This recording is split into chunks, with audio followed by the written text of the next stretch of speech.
le succès, l'espoir, l'avenir, c'est de travailler en causal, parce qu'en symptomatique, si tu ne connais pas la cause, tu risques d'avoir toujours de nouveaux symptômes qui apparaissent, et à chaque fois tu ajoutes un médicament, donc les gens plus âgés sont polymédiqués, ce qui leur bousille le foie, le cerveau, enfin je veux dire, il y a une erreur de paradigme là qui me paraît, à moi, évidente.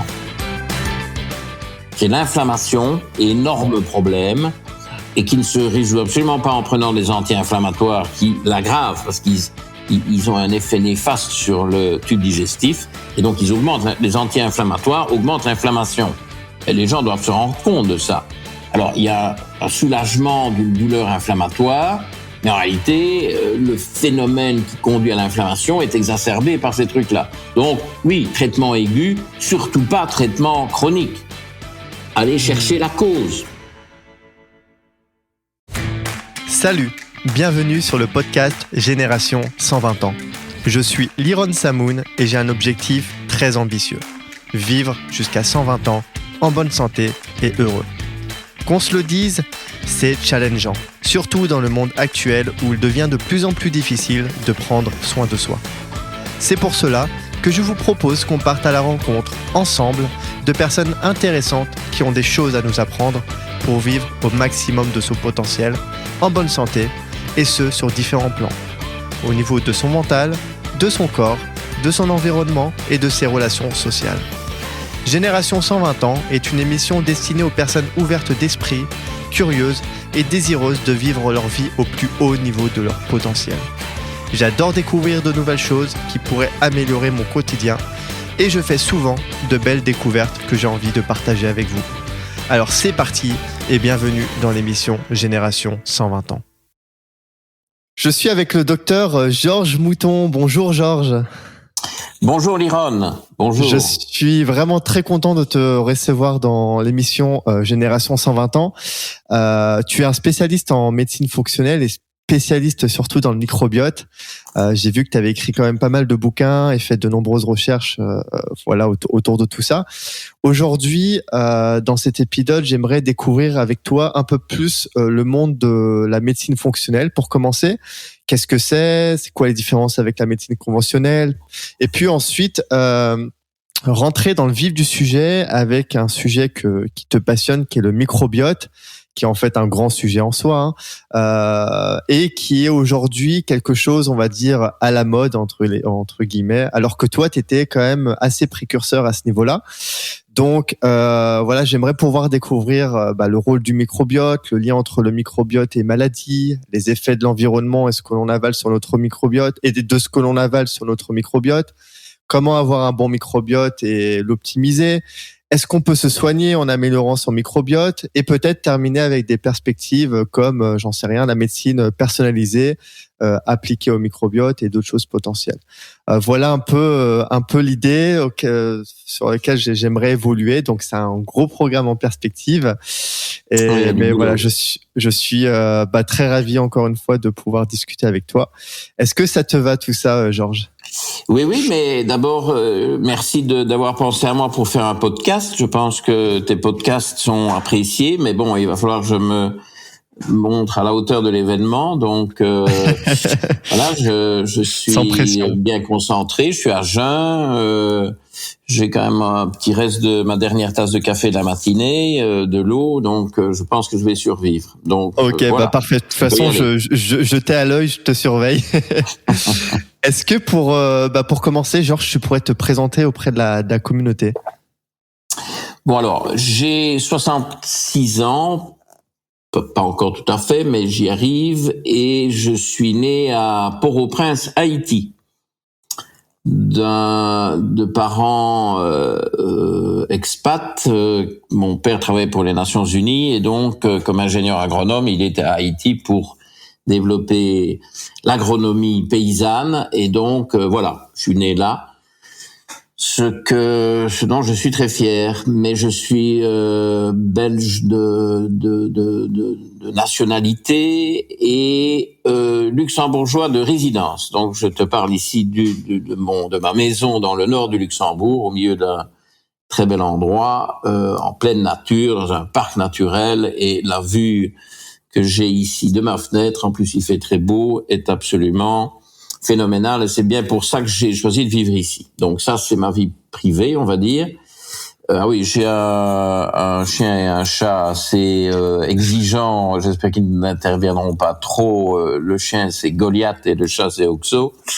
Bon, ça, c'est incontrôlable. Hein. S'il y a des perturbations, adresse-toi à eux. Je t'avais prévenu. Bon, et alors, donc j'exerce depuis 37-38 ans, donc ça ne date pas d'hier. J'ai commencé par faire la médecine allopathique purement... comme tout médecin généraliste, je n'ai pas voulu faire de spécialité parce que je voulais plus être à l'hôpital. J'aurais pu, j'avais les grades, mais je n'ai pas choisi ça. Puis voilà, je voulais fuir l'hôpital, qui est un milieu qui ne me convenait pas émotionnellement, ou même peut-être, je dirais presque claustrophobiquement. Hein, je le sentais pas. Et donc j'ai fait la médecine générale.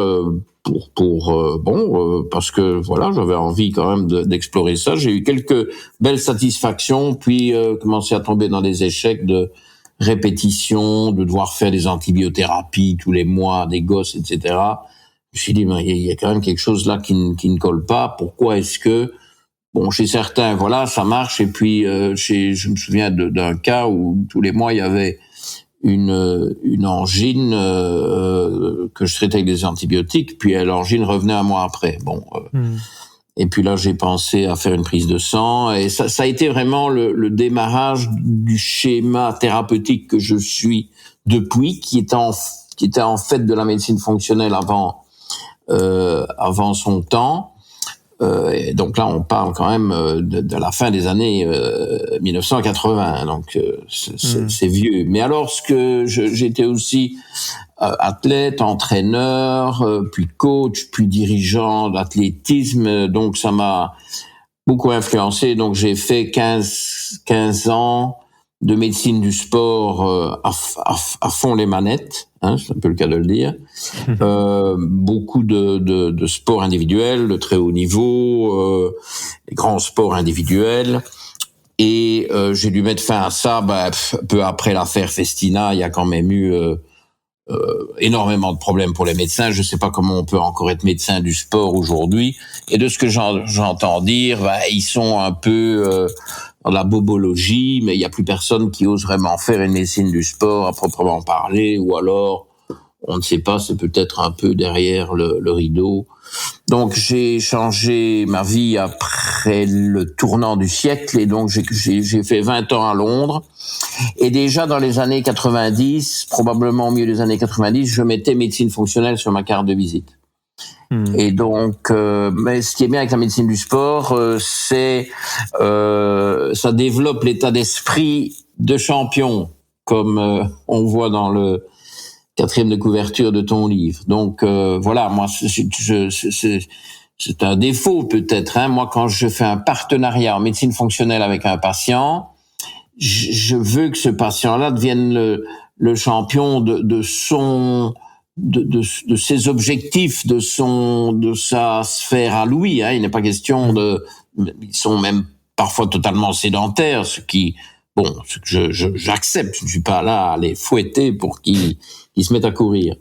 Mais c'est de faire les choses bien. Il y a un petit côté perfectionniste, il faut dire. Hein. Je pense que ça peut être aussi à la limite un défaut, mais bon, on ne se refait pas.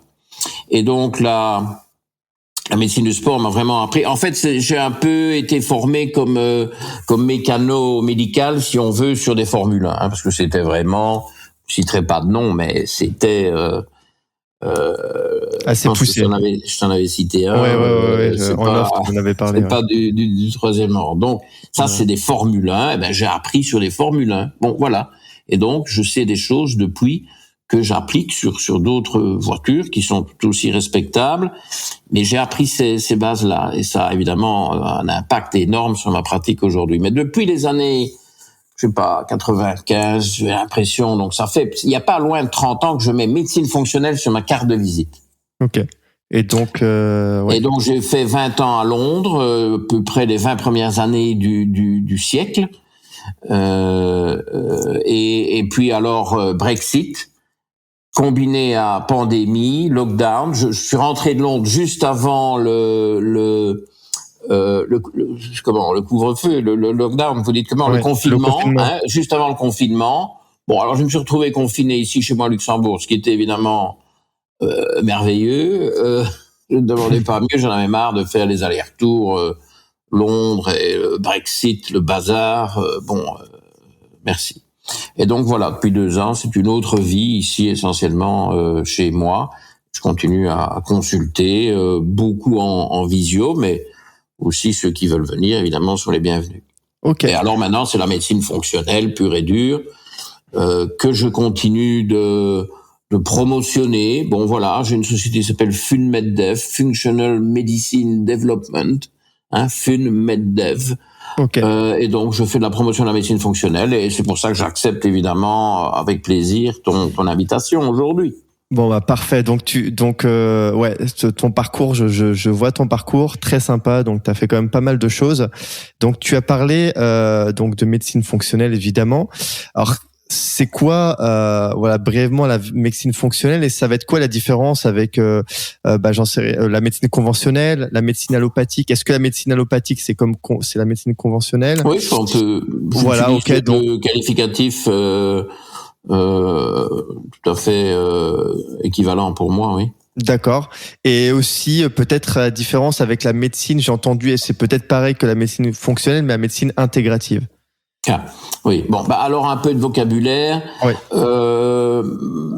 Médecine allopathique, donc ça suggère qu'on utilise pas mal de produits chimiques, pas que, mais bon, c'est quand même la base. Et effectivement, ça se démarque de la médecine fonctionnelle où on essaye d'avoir une médecine surtout avec des traitements naturels. Okay. De tout type, ça peut inclure des hormones, mais alors ce sont des hormones naturelles ou éventuellement des hormones bioidentiques, ce qui, sont des hormones fabriquées, mais à l'identique du naturel, donc le corps n'est pas censé voir la différence. Et puis évidemment, il n'est pas question de se focaliser sur les hormones, il y a quand même surtout des nutriments, des vitamines, des oligo-éléments, des minéraux, des acides gras, des phytonutriments, surtout du côté des antioxydants, les acides aminés, enfin il y a toute une gamme de nutriments qui sont évidemment tout à fait naturels. Enfin, il faut veiller à ce qu'ils soient naturels, parce que parfois il y a des petits couacs. On entend beaucoup recommander l'acide folique pour la femme enceinte. Eh ben, l'acide folique n'est pas une molécule naturelle. L'acide folique est une molécule chimique qui n'existe pas dans le corps humain et qui peut avoir de gros désavantages. Dans certains cas, il y a même des suspicions de liens avec de vraies pathologies, y compris les pathologies graves. Rares, évidemment, très rares, mais c'est décrit. Et donc, on ne donne pas de l'acide folique, on donne du folate. Tout ça, c'est de la vitamine B9. Et la molécule naturelle, c'est le folate. Méthyltétrahydrofolate. MTHFR. MTHF, parce que R, c'est l'enzyme qui le métabolise. Donc, MTHF. Donc, voilà, naturel.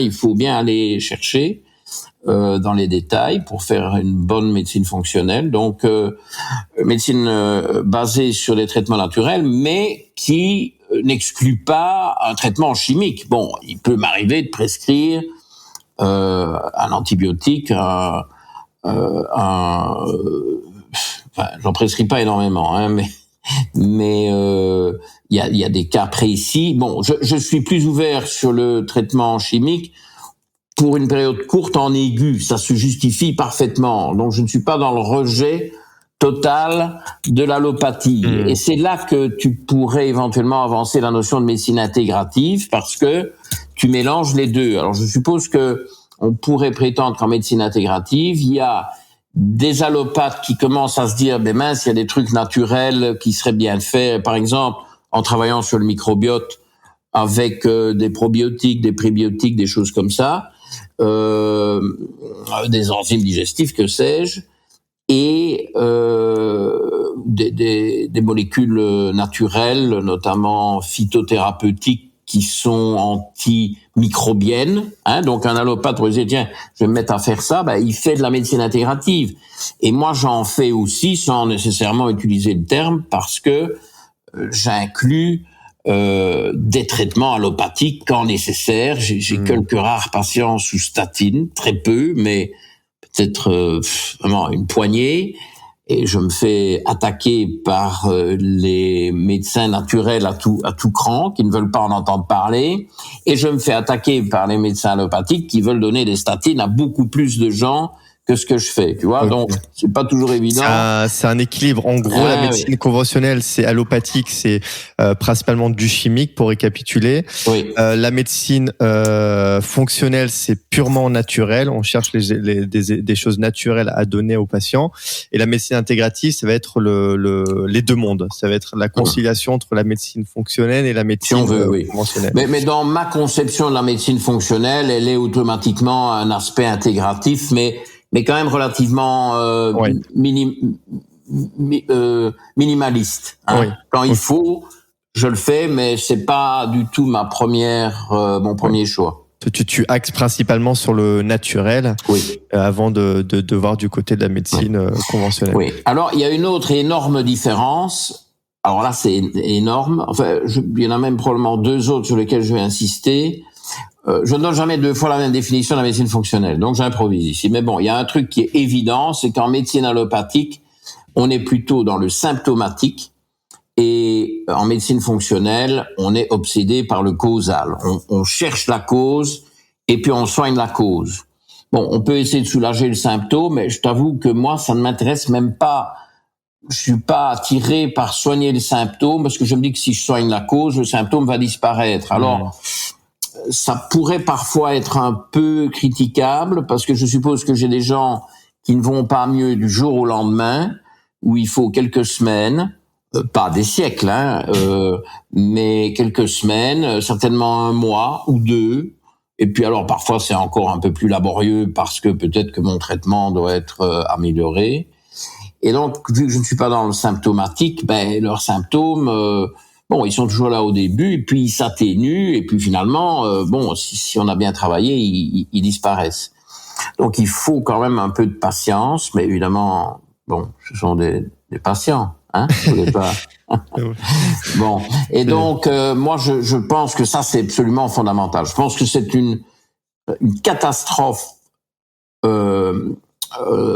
qui est répétitive dans la plupart des approches, pas toutes, mais en médecine, un des grands défauts de la médecine conventionnelle, on va un peu changer d'adjectif, c'est qu'on ne cherche même pas la cause, on ne s'intéresse pas à la cause. C'est le fameux paradigme, un symptôme, si possible ne venez pas avec trop de symptômes, un symptôme à la fois.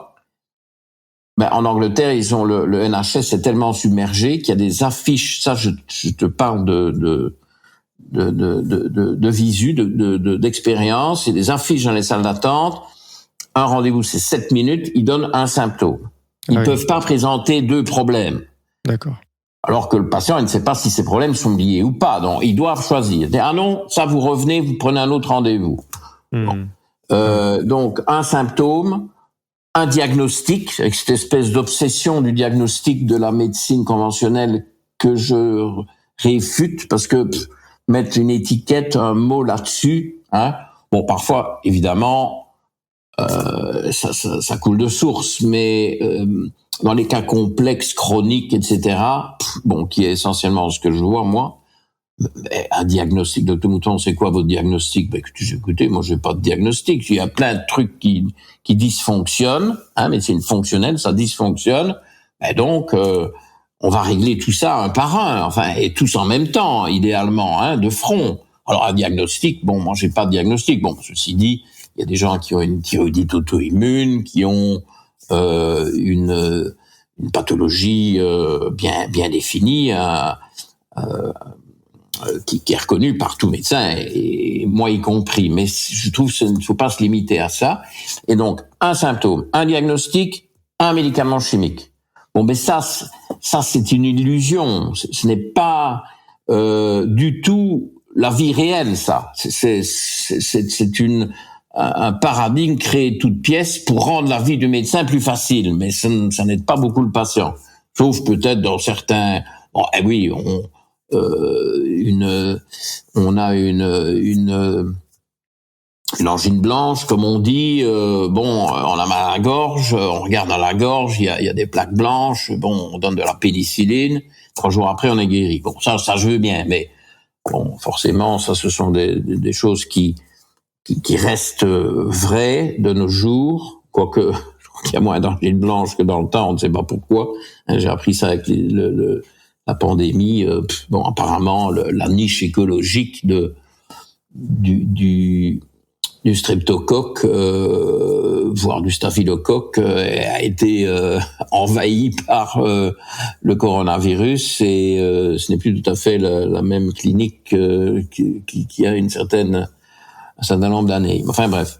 Donc voilà, ça c'est une autre grande différence entre les deux types de médecine, symptomatique, causale. Et pour moi, le succès, l'espoir, l'avenir, c'est de travailler en causal, parce qu'en symptomatique, si tu ne connais pas la cause, tu risques d'avoir toujours de nouveaux symptômes qui apparaissent, et à chaque fois tu ajoutes un médicament. Donc les gens plus âgés sont polymédiqués, ce qui leur bousille le foie, le cerveau. Enfin, je veux dire, il y a une erreur de paradigme là qui me paraît, à moi, évidente. Ouais, c'est que t'es pas contre donner des médicaments, mais dans certains cas, et peut-être au début pour traiter quelque chose de particulier.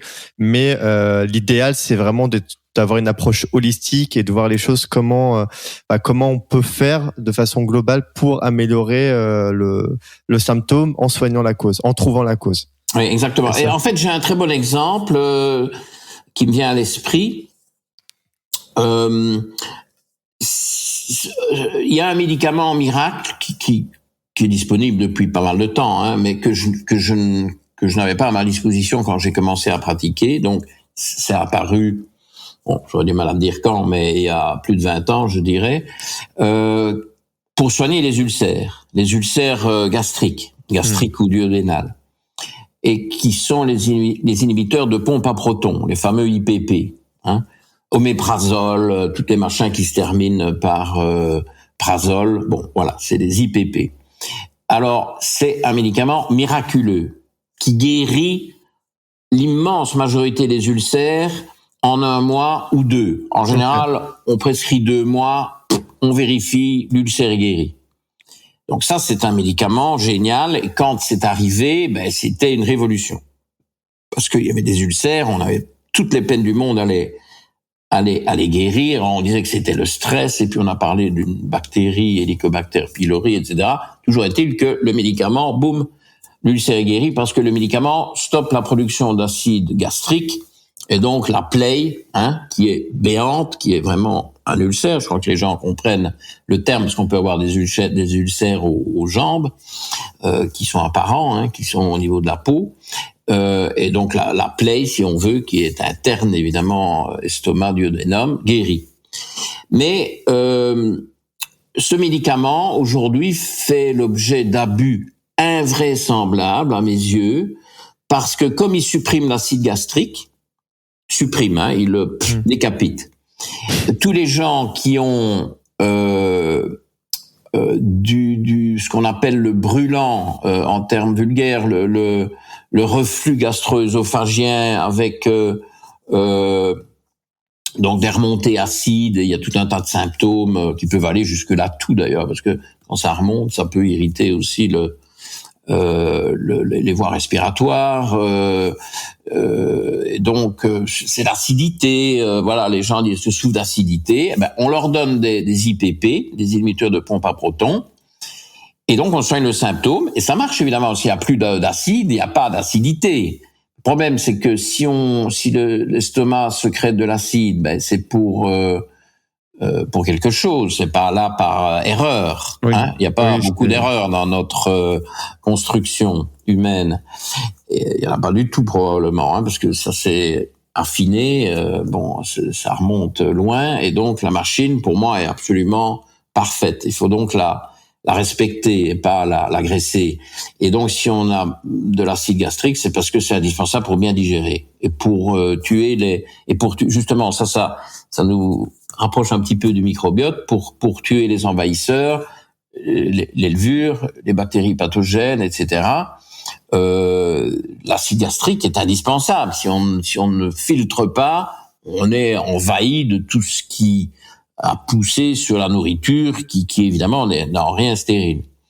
L'acide gastrique stérilise notre nourriture dans une large mesure, et donc c'est vraiment le point de départ d'un microbiote sain et de la digestion. On ne sait pas digérer des protéines sans acide gastrique. Et il faudrait quand même s'en rendre compte une fois pour toutes. Et donc, qu'on soulage ces gens qui ont parfois très mal, avec ce reflux avec des IPP, le temps de comprendre pourquoi il y a toute cette inflammation, toute cette pathologie. D'accord, mais non, moi je vois les gens qui sont mis sous IPP à vie. À vie ? À vie. Ils n'arrêtent jamais parce qu'il n'y a pas de recherche causale et donc il n'y a pas d'autre solution. Et donc s'ils les arrêtent, les douleurs reviennent. Elles reviennent même encore plus agressives parce que le corps est bien fait quand il n'a plus pu faire d'acide gastrique et que le blocage est levé. Eh bien, il y a une surproduction d'acide et donc c'est encore pire au début par un effet rebond. Donc voilà. Maintenant, c'est pas le moment d'expliquer exactement toutes les causes possibles. Et c'est vrai qu'il peut y avoir des causes mécaniques qu'éventuellement alors on peut envisager de corriger aussi. Bon, ça, les gastro-entérologues le font éventuellement, mais c'est des causes justement liées à l'écosystème intestinal, au microbiote, à l'inflammation de la muqueuse digestive. Bon, ça, eux, ils connaissent pas trop, ils ne s'aventurent pas trop, et donc personne ne cherche. Moi, je n'ai de cesse que de sevrer mes patients en IPP.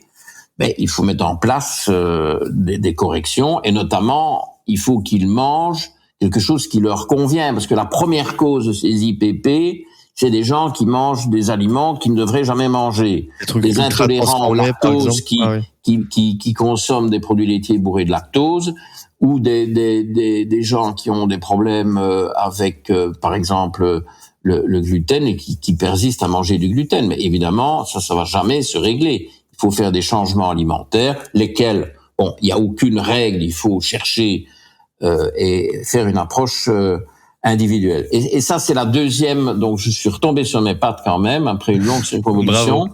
C'est un salto,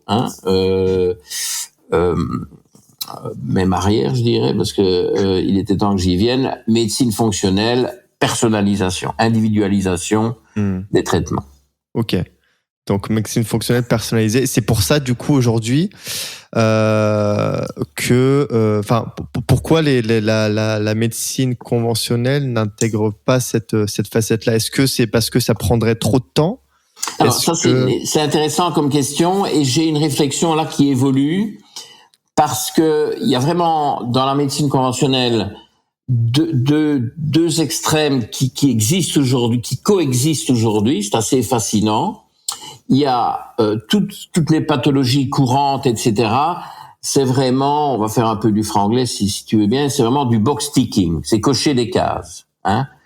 Bon, c'est binaire, c'est ça ou c'est pas ça. Ah, si c'est pas ça, alors éventuellement il y a une arborescence, et on continue à faire du binaire, et puis voilà, on tombe sur la soi-disant bonne case, on coche, il y a un diagnostic et il y a un médicament. Bon. Pas du tout individualisé, pas du tout. C'est à la limite, on se demande pourquoi ils voient les patients. Il y a un algorithme, bam, et c'est tout. Et donc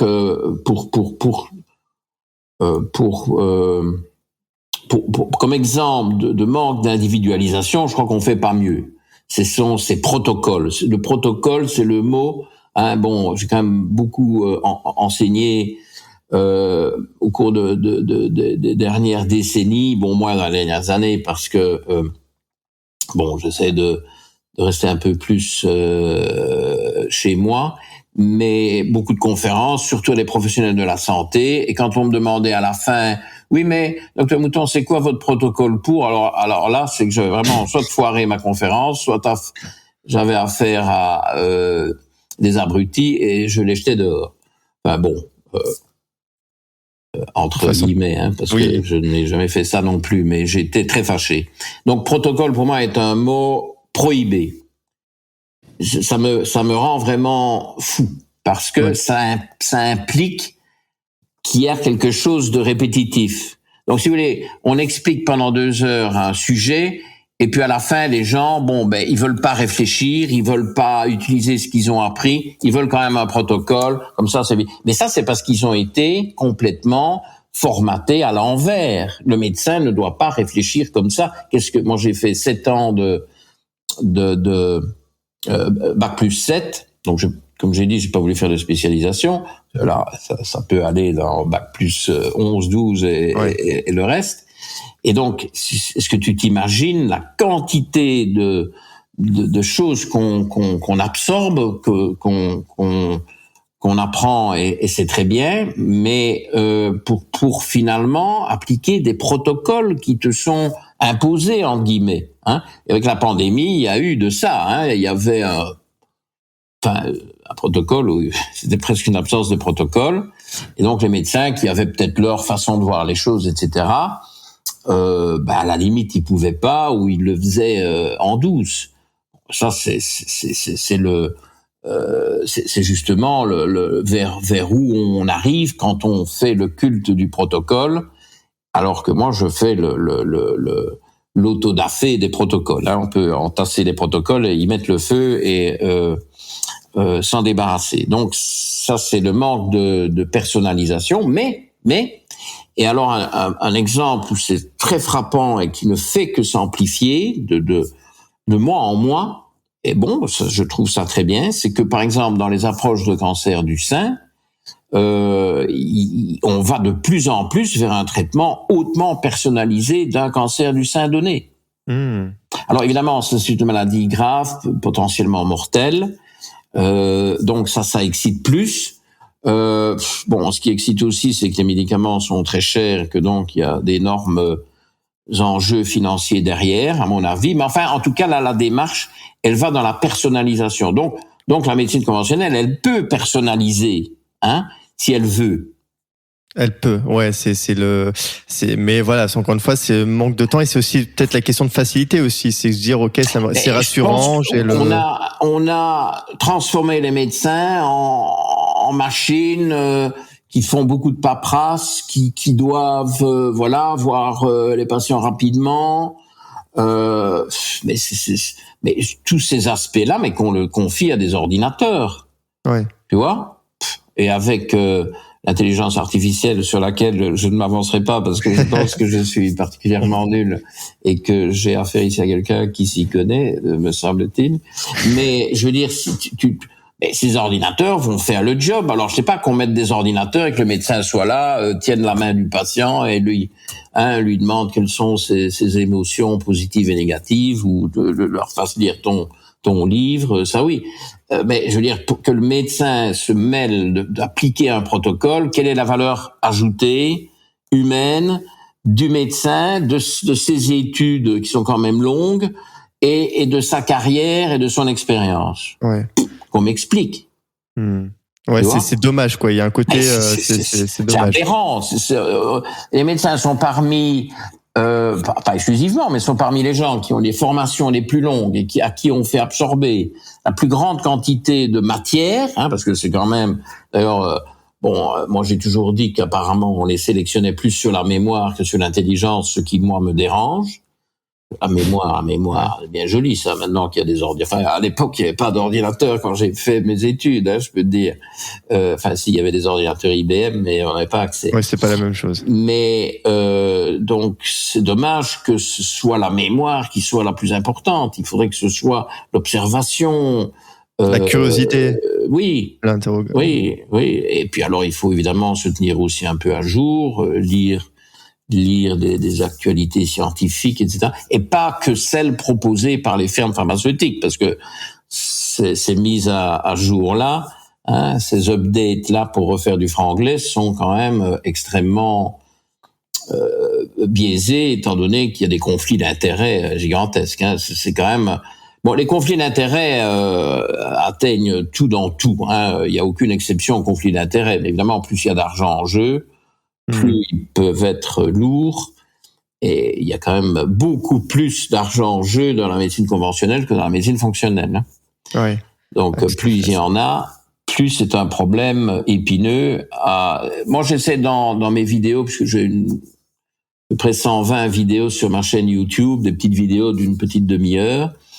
Il y en a certaines que je consacre à l'examen d'une publication scientifique où j'apprends à ceux qui suivent mes vidéos à chercher un peu dans l'article, voir quels sont les auteurs, est-ce qu'ils viennent de différentes universités, est-ce que ce sont des universitaires, quand même un gage d'une certaine, c'est pas indispensable, mais et puis alors d'aller tout de suite voir à la fin de l'article en caractère microscopique quels sont les conflits d'intérêts. Et s'il n'y a pas de conflit d'intérêt déclaré, si la rubrique n'existe pas, il faut même pas lire l'article, il faut le mettre à la poubelle. Et puis c'est super intéressant ça, ce que tu fais, parce que c'est vrai que sous couvert de c'est un article scientifique, on apporte tout de suite une certaine crédibilité, alors qu'en fait, il faut être perspicace. Il faut être beaucoup plus persévérant et beaucoup plus dans l'analyse et l'esprit critique, parce que il y a ces questions de qui c'est qui sponsorise l'article, qu'est-ce qu'il a écrit, comment a été fait l'expérience. Enfin, il y a quand même pas mal de choses on peut faire dire n'importe quoi avec. Oui, mais de toute façon, c'est encore plus simple que ça. Si tu vas sur PubMed, où il y a, je sais plus, on doit être près de 30 millions, aux alentours de 30 millions d'articles, donc médicaux, scientifiques médicaux. Ça déborde, il y a la médecine vétérinaire, etc. Mais c'est quand même là que tous les articles médicaux se trouvent. 30 millions, tu vois le genre. Ouais. Je te certifie, tu me désignes un thème. On a parlé des IPP. Je vais te trouver les articles qui vilifient les IPP, parce qu'il y en a pas mal, et donc forcément je me base un peu là-dessus aussi pour les critiquer. Mais il y en a aussi qui les encensent. Forcément, tu vas trouver tout et son contraire. Donc, selon ce que écoute, c'est la même chose que les statistiques sur la pandémie. Tu pouvais prouver tout et son contraire selon la sélection des articles que tu faisais. C'est ça. On trouve ce que l'on veut trouver. Voilà. Tu veux prouver A, tu prouves. Entre guillemets, prouve. Mais tu veux prouver B, c'est-à-dire l'inverse, tu vas prouver aussi. C'est facile, c'est même pas compliqué, tu fais ça tout de suite. Donc, le lecteur ou l'auditeur, en podcast, je dois dire auditeur, je ne peux pas trop dire lecteur, doit être vigilant, comme tu dis, et avoir un esprit critique. Et alors, dès qu'il y a des conflits d'intérêts, écoute, le professeur Raoult qui peut avoir certains aspects critiquables. Je suis pas nécessairement 100% en ligne avec lui, mais qui est quand même un scientifique de très très très haut vol, qui a un nombre de publications gigantesques, disait récemment que le fait de savoir qui avait sponsorisé une expérimentation permettait de prédire le résultat. Alors, est-ce que ça vaut même la peine de lire ces articles ? Non, il ne faut pas les lire. S'il y a des conflits d'intérêts aussi flagrants, il ne faut pas les lire. Il faut écouter l'avis de gens ou de médecins ou de patients qui ont des réussites ou des plaintes. Non, le bouche à oreille est encore plus fiable que et la corruption remonte au niveau des journaux médicaux, etc. C'est un problème monstrueux qui, heureusement, en médecine fonctionnelle, est quand même fortement atténué, mais qui n'est pas absent. Il y a certains algorithmes de médecine fonctionnelle que moi je mets en doute, et je dis oui, mais ça vient d'où ça ? Et puis finalement, là aussi, il y a quand même des firmes qui fabriquent des compléments alimentaires, des délégués, des machins, et des conférences. C'est le même schéma, mais évidemment avec des pressions infiniment moindres, et donc les conflits d'intérêts sont moins aigus. Ils existent, et il faut les débusquer là aussi. Ouais. Alors, j'ai la chance, mais c'est une chance que je me suis quand même construite, c'est que depuis maintenant pas mal d'années, probablement 6-7 ans, voilà, à un moment donné, en Angleterre, bons honoraires, beaucoup de patients. Alors, je me suis dit, bon, moi, non, c'est fini, c'est niette. Donc, je n'ai plus de conflit d'intérêts. Donc, mais le problème, c'est que je ne sais même plus donner une conférence pour une firme. Je refuse. Je veux bien donner une conférence. Voilà, ici, le podcast, on n'a pas de conflit d'intérêts, toi et moi, aucun, l'un vis-à-vis de l'autre. Mais pour une conférence, ben, si c'est une firme qui me demande de faire une conférence, ben, je suis embêté. Hein. Bon, je pense À que moins que tu sois complètement indépendant dans ta conférence. oui, mais quand même, tu touches de l'argent. Alors, Ouais. j'en ai encore fait l'une ou l'autre où je faisais payer une ONG ou une ASBL qui n'a rien à voir avec le sujet, hein. Mais c'est même pas encore tout à fait clair, ça, tu vois. Ouais. Parce Ok. que tu as le conflit d'intérêts, il va même c'est même inconscient, hein. Tu es là, tu vas déplaire, tu vois, tu te Ah mets oui, quand oui, je même vois ce que tu veux dire. Ouais, c'est un peu malaisant parce que oui. Ben, attention, je me souviens pas où si j'ai eu, bon, ça s'est mal passé, mais je n'ai pas eu des gens qui me disaient il faut que tu dises ça, hein. Bon, peut-être au tout début de ta carrière, forcément, il faut que tu boucles ton mois, tu donnes des conférences, tu parles peut-être d'un produit, tu en parlant bien. Bon, ça, mais il y a de ça 25 ans. Bon, à l'époque, ça me paraissait normal, mais là maintenant, ça me met mal à l'aise. Je ne veux plus ça, mais c'est aussi l'avantage de ma seniorité, hein, de mon, voilà, je suis en de fin de recul. Ouais. carrière et pas au début. Donc le médecin qui est en début de carrière, je comprends que son point de vue est différent. Ok. Non, c'est très intéressant. Mais je me demandais aussi, bon là, on a vu du côté médecin. Il y a pas aussi du côté patient dans le sens où, en fait, lui il va voir son médecin, on va lui prescrire quelques trucs qui sont très simples à assimiler, à prendre, et il n'y a pas plus d'efforts à faire. Et puis à la fin, on a potentiellement un problème qui est réglé. Est-ce qu'il n'y a pas cette notion aussi de facilité qui rentre en jeu et que peut-être le patient n'est pas prêt, en tout cas ceux qui sont n'est pas prêt à s'impliquer dans une vraie, on va dire, recherche de la cause, parce que ça peut prendre du temps, parce que ça peut prendre de l'argent, parce que c'est des efforts. Tout à fait. Oui. Ça aussi, c'est l'autre facette du même problème, parce que c'est le même problème, c'est-à-dire que la manière dont on a établi la stratégie de la médecine conventionnelle, il y a le pendant du côté des patients, comme tu le dis bien, et les patients sont, ils font aussi l'objet d'un abrutissement. On ne leur demande pas de réfléchir, on leur demande à peine de s'observer. Je pense qu'on est même un peu dans le déni de l'auto-évaluation, hein, parce que alors si les gens commencent à un peu écouter leur corps, qui en réalité leur parle, hein, mais parce que genre je discutais de ça avec mon assistant l'autre jour, il me dit c'est quand même dingue.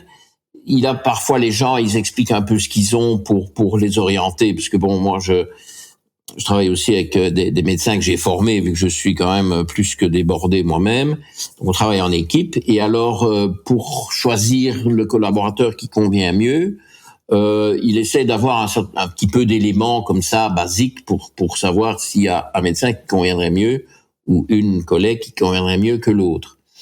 Et il me dit, mais c'est quand même dingue, voilà, j'ai cette personne qui m'explique que chaque fois qu'elle mange telle catégorie d'aliments, on va pas entrer dans les détails, elle se sent pas bien du tout. Bon. Alors il demande, mais c'est assez spontané, parce que bon, il est un peu formaté à ma manière. Oui, mais, et alors, vous continuez à le manger? Ah, ben oui. Ben oui, mais alors, je veux dire, est-ce que, alors je lui ai répondu, je ne sais pas ce qu'il en est advenu, parce que bon, c'est pas moi qui ai mené la conversation au téléphone, mais ce patient-là, il n'est pas prêt pour la médecine fonctionnelle, parce que bon, on va demander aux patients de s'écouter. Bon, là, il y avait peut-être de l'écoute, mais il faut aussi être logique. Parce que je crains que la démarche de cette personne était la suivante, et c'est ça l'éducation calamiteuse qu'on a inculquée à la population, parce que c'est au niveau de la population, il y a une majorité de gens qui sont éduqués comme ça, et c'est terrifiant. Et ça va tout à fait dans le sens de ton travail global, tu vois, que les gens doivent se prendre en charge et être quand même un peu plus ou un peu, je dirais un peu moins assisté, parce que l'assistanat, bon, n'a pas que du bon, ça peut aider comme ça, de nouveau dans l'urgence, mais si c'est ça la règle, où va-t-on? Enfin bon, ça c'est ton job, c'est pas le mien. Mais j'en suis intimement convaincu des effets délétères de cette façon de procéder. Et donc ce genre de personne veut, c'est voilà, ils ont alors c'est les aliments courants, c'est je sais pas, c'est la baguette ou c'est le camembert, qui sont quand même des aliments qui posent des problèmes à pas mal de gens. Il faut accepter ça. Ouais. Je n'interdis pas ces aliments-là chez tous mes patients, mais il y en a ceux à problème, parce que ceux qui vont bien, tant mieux, ils vont bien, c'est donc pas notre sujet. Mais ceux qui ne vont pas bien, si chaque fois qu'ils consomment un aliment donné, ils ont une réaction négative, la première chose à faire, probablement, c'est de s'en passer et de voir un peu comment leur santé évolue. Mais c'est pas ça qu'ils font. Ils veulent que le médecin leur donne un comprimé chimique miracle qui fait qu'ils vont tolérer l'aliment. Ce n'est même pas possible. Oui. Ou alors, c'est ce qu'on appelle aussi mettre un sparadrap sur une plaie. Ouais, c'est ça. Il y a une plaie, tu mets un gros sparadrap dessus. Ah oui, mais ça me fait encore quand même un peu de problème. Ah ok, on va tripler la dose, on va mettre un sparadrap plus large. Poum, tu vois même plus la plaie, le sparadrap déborde dans tous les sens. Ah voilà, ah oui, ça c'est bien. Ah maintenant je peux manger ça et je n'ai plus mal. Mais en réalité, le mal révèle un effet néfaste. Et donc, on va permettre à l'effet néfaste. Alors, tu retrouves la même personne 1 an après, avec un système digestif complètement enflammé, poreux, une muqueuse poreuse, donc ce qu'on appelle une augmentation de la perméabilité intestinale, qui est un gros signe d'inflammation digestive, qui est courante. Donc, mais c'est grave. Alors forcément, le patient qui est déjà pas du tout bien orienté, c'est perdu d'avance. Donc, il y a un effort d'éducation à faire. D'où mes fameuses vidéos YouTube qui essaient d'éduquer. Évidemment, les gens qui ne sont pas attirés par ça, eux, ce qu'ils veulent, c'est le truc miracle qui va vite et qui n'est pas cher parce qu'il est remboursé Sécu. En réalité, il est remboursé Sécu. C'est quand même avec leurs taxes qu'ils le payent, qui se calment tout de suite. Il n'a rien de remboursé, ce médicament. Ils le payent avec leurs taxes. Maintenant, ils peuvent se dire que c'est peut-être d'autres qui payeront plus s'ils payent plus de taxes. Bon, ça, c'est une autre paire de manches. Mais, voilà. C'est comme tu dis, oui, le patient fait partie du problème, évidemment. Mais, les gens qui sont attirés par la médecine fonctionnelle ont dépassé ce stade-là. Ils se disent, c'est pas comme ça que les choses vont. Alors moi, je renvoie toujours à des analogies avec les bagnoles. Parce que parmi ces gens-là qui veulent le médicament miracle et qui sont impatients, il faut que ce soit réglé le lendemain, il y en a là-dedans, ils sont super attentifs à leur voiture. S'il y a une vibration, un petit bruit, soit ils ont un savoir-faire, ils regardent eux-mêmes. Enfin, s'ils n'en ont pas, ce qui est mon cas, je ne connais que dalle, ils vont chez le garagiste qui règle le problème. Ils vont faire des entretiens, ils changent les filtres, ils remettent de l'huile propre, patati patata. Toute chose que je ne sais pas faire d'ailleurs. Enfin bon, passons. Et mais c'est pour ça qu'il y a des garagistes. Et donc, ils gèrent leur voiture, mais pourquoi est-ce qu'ils ne gèrent pas eux-mêmes de la même manière? Une autre analogie que je donne souvent, c'est les toits avec des tuiles, ok? Il y a une tempête, il y en a eu pas mal. Il y a 2-3 tuiles qui se sont envolées. Pas grand-chose, Il faut pas faire grand-chose, mais il faut monter sur le toit, regarder, ah mince, il en manque 7, bon, ben, est-ce que j'en ai de réserve ou non, ben, je dois en acheter, et puis il faut les mettre, il faut pas se casser la figure, il faut un professionnel éventuellement de la chose, parce que c'est risqué. Bon, il y a un effort à faire, et c'est pas immédiat, tu n'as pas clic-clac, claquer des doigts et les tuiles qui repoussent, c'est pas comme des feuilles. Bon, ok, on veut pas faire ça, bon, ouais, pas grave, bon, le toit est toujours là. Bon, il y a une infiltration d'eau, puis ça commence à couler dans le grenier. On n'en a toujours rien à faire, on va pas voir. Bon, le grenier est plein de vieilleries, on va pas y regarder. Puis là, ben tiens, c'est bizarre.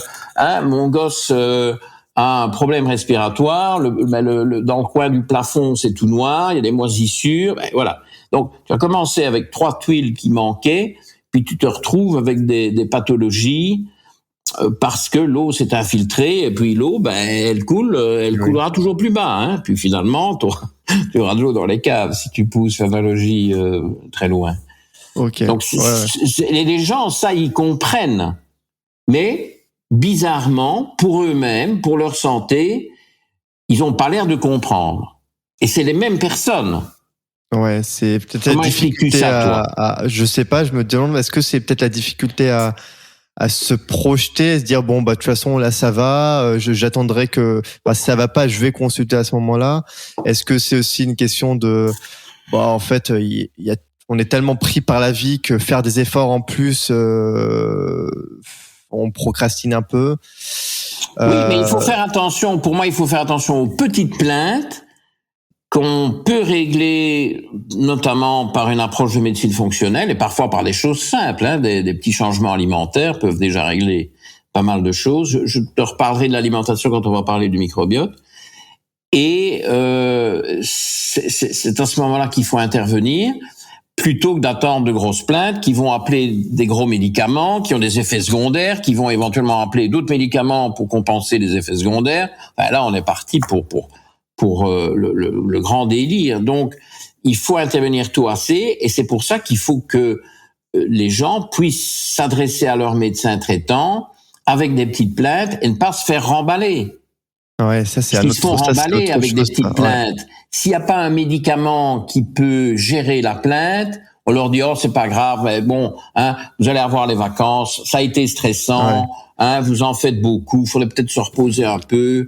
C'est fou, tout un tas de conseils, mais bon, conseils bateaux, quoi. Je veux dire, est-ce qu'il faut aller chez le médecin pour s'entendre dire ça?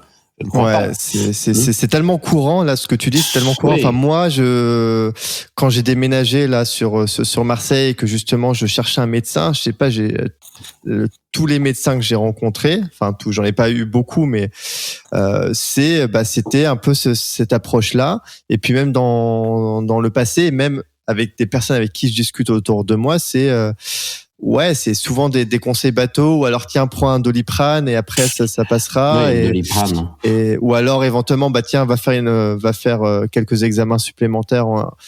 Mais c'est aussi une question on parlait tout à l'heure de temps aussi, c'est que les médecins n'ont pas forcément le temps, c'est qu'ils sont surchargés et qu'ils savent pas forcément aussi, ça fait partie ils ont pas le temps aussi de faire des recherches aussi, du coup. C'est partie du problème, Donc, les consultations courtes, on ne sait pas faire grand chose, On est limité, je te dis, en Angleterre, c'est 7 minutes. Attention, c'est pas moi qui invente 7 minutes, c'est tabulé comme ça. Et forcément, ils ne peuvent venir qu'avec un symptôme. S'ils en ont 2, ils doivent prendre une deuxième consultation de 7 minutes dès qu'il y a de la place. Alors, on est arrivé au bout du... Et tout ça parce que, finalement, si les gens se prenaient... Et là, on rejoint un peu ton Graal. Les gens doivent se prendre en charge un peu plus eux-mêmes, être à l'écoute d'eux-mêmes. S'il y a quelque chose qu'ils perçoivent, mais non d'un chien, qu'ils en tiennent compte. Si chaque fois que tu manges, je vais sortir de mes exemples de tout à l'heure, si chaque fois que tu manges un œuf, tu as mal au ventre, arrête de manger des œufs. Mais ça paraît quand même assez évident, non?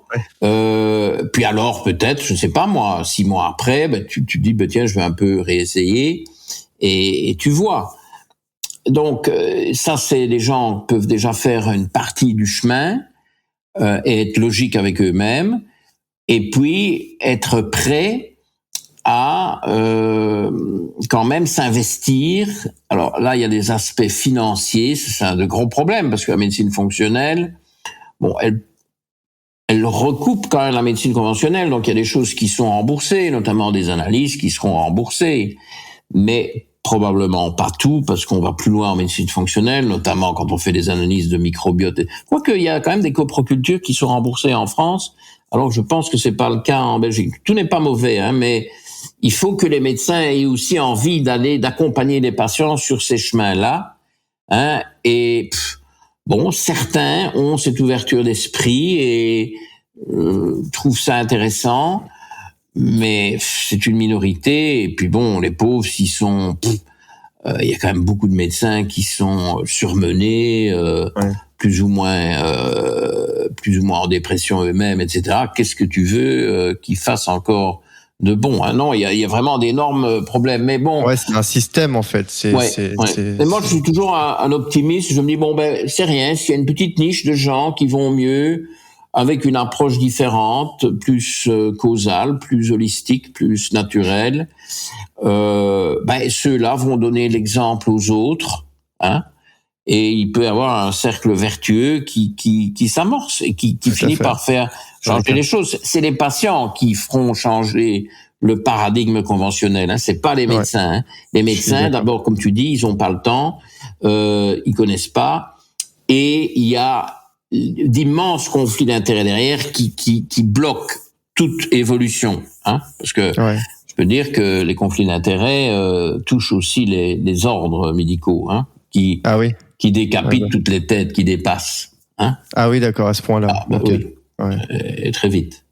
Ok. Très bien. Ouais, c'est vrai que c'est un autre sujet. Ça m'intrigue. Bah, c'est peut-être pas, c'est pas l'idée d'aujourd'hui, mais on pourra en discuter. Ah non, sur un autre épisode ou même en off. Et l'ordre français est connu pour sa rigidité, son esprit conservateur, son manque d'ouverture. Et il y a une proportionnalité. Plus tu as de l'industrie pharmaceutique dans un pays, plus l'ordre est aux ordres. Ah oui, ok. Bah, oui. Intéressant. Bah, attends, parce que ce que mes patients coûtent à la Sécu, on va dire la Sécu, mais bon, évidemment, j'ai pas que des Français, j'en ai, mais j'ai tout un tas de nationalités. Mais c'est risible. C'est rien du tout. Certains commencent à trouver, il commence à y avoir des assureurs qui font une promotion justement de ces démarches-là, de faire des bilans, des assureurs qui remboursent en tout ou en partie des consultations de nutrition, des bilans biologiques, tu vois, préventifs. Ouais. Ah oui, parce que bon, ils attirent une clientèle pour ces assurances-là de gens qui ont déjà le bon format, qui sont déjà des gens qui coûteront peu par principe, parce qu'ils ont cette démarche proactive. Ouais. Et secondo, ils investissent dans ces remboursements qui peuvent être partiels, qui ne sont pas nécessairement intégraux. Ils investissent parce que après ces gens-là, ils ont quand même beaucoup moins ils génèrent beaucoup moins de gros frais. Donc, si tu veux, en médecine, si les masses budgétaires qui sont colossales étaient beaucoup plus orientées vers la prévention. On n'a pas assez utilisé le mot prévention. C'est évident qu'en médecine fonctionnelle, on fait beaucoup de prévention. C'était ma question. Après, c'est est-ce que prévention, prévention. Mais c'est rare, c'est même très rare d'avoir quelqu'un. Alors, les gens peuvent se présenter et dire « Ah, mais docteur, bon, moi, je vais très bien, je viens pour de la prévention. » Bon, ok. Je dis « Ok, mais j'ai un petit sourire en coin, parce que il y a toujours des plaintes derrière, mais minimes, ces plaintes que les autres médecins ne veulent pas entendre. Parce qu'en réalité, s'il n'y en avait pas du tout, ils seraient probablement pas attirés par de la prévention. Et donc, il y a toujours quand même déjà des petites plaintes, surtout que le profil type, c'est des gens de 40, 50 ans, quand ça va encore bien, mais que ça ne va pas rester bien indéfiniment. Parce que, quelque part, la médecine fonctionnelle, on pourrait aussi la définir dans le sens de donner de la qualité aux années. Bon, alors évidemment, là, je suis un peu mal à l'aise parce que tu me parles de 120 ans. Est-ce que la médecine fonctionnelle peut amener à ça? Bon, j'ai quand même des doutes, mais en tout cas, sans se vanter, tu vois, sans aller promettre la lune, c'est de donner de la qualité aux années qui existent. Le français a une grande longévité, même vu au niveau mondial. Le français est quelqu'un qui vit longtemps, beaucoup plus Après, longtemps. il y a longtemps en bonne santé et longtemps et un peu en bonne santé aussi. Le français vit beaucoup plus longtemps que l'anglais. Je te parle de pas mal d'années. Notamment, probablement, parce qu'il peut y avoir une meilleure hygiène de vie, une meilleure alimentation, sans qu'elle soit géniale, et on pourrait penser qu'elle se dégrade, et il y a plus de fast-food en France que nulle part ailleurs dans l'Union européenne. Mais, ce que je sais, je crois que c'est exact. Mais c'est bien beau de vivre 85, 90 ans. Mais si c'est pour commencer à se traîner à partir de 60 ans, moi, ça ne m'attire pas des masses. Il faut que les gens vivent toutes ces années-là, mais en bon état, pas malades. S'ils sont malades chroniques, est-ce que c'est vraiment une bonne formule? Je ne trouve pas. Ouais, c'est ça. C'est quoi après, juste pour rejoindre par rapport au fait de jusqu'à 120 ans, on va dire, c'est symbolique. Mais parce qu'il y a bien sûr qu'il y a des choses qu'on contrôle pas et on a une part de non-contrôle dans la vie. Il y a des choses, bon voilà, ça se passe. Mais en tout cas, comment faire au mieux avec ce qu'on a pour aller mieux et essayer d'avoir de la qualité dans sa vie, justement pour pouvoir profiter soi, mais aussi pour pouvoir donner aux autres et pour pouvoir être en pleine santé, parce que mine de rien, si on n'est pas en pleine santé, on va avoir un impact direct et indirect autour de soi. Négatif, on va devoir être supporté aussi quelque part par les autres. Donc c'est aussi penser à soi, mais également aux autres. Et c'est se dire, ok, qu'est-ce que je peux faire aujourd'hui pour aller mieux? De quoi je dispose? Est-ce que j'ai exploré suffisamment par rapport à mes problèmes? Qu'est-ce que je peux faire? Donc c'est une responsabilité finalement. C'est me rendre responsable de ma vie, tout comme je suis responsable. J'adore les analogies, donc ça me parle beaucoup de être responsable de sa bagnole et être aux petits oignons avec. C'est être aux petits oignons avec soi-même. Et le résultat est que la bagnole va durer beaucoup plus longtemps. Bon, alors maintenant, si on veut toujours le nouveau modèle, bon, ça c'est une autre façon de voir les choses. Mais c'est parfois ceux qui veulent les nouveaux modèles, qui veulent absolument que tous leurs frais médicaux soient remboursés Sécu. Ouais. Et après, il y a bien investir. La logique la plus classique chez moi, c'est sur les jantes. Quand un patient m'énerve, je dis parce que je vois bien que le patient a quand même des moyens financiers, mais il est là, tout ce qui est médical doit être gratuit. Et alors j'ajoute 3 petits points pour pouvoir s'acheter des plus grandes jantes.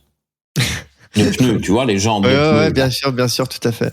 Bon, alors il faut savoir ce qu'on veut aussi, quoi. Ça me paraît pas raisonnable. Je dis souvent aux indépendants qui sont là avec des sociétés à gérer, il y a plein de problèmes, il y en a eu encore plus récemment, donc ils sont méga stressés et tout ça.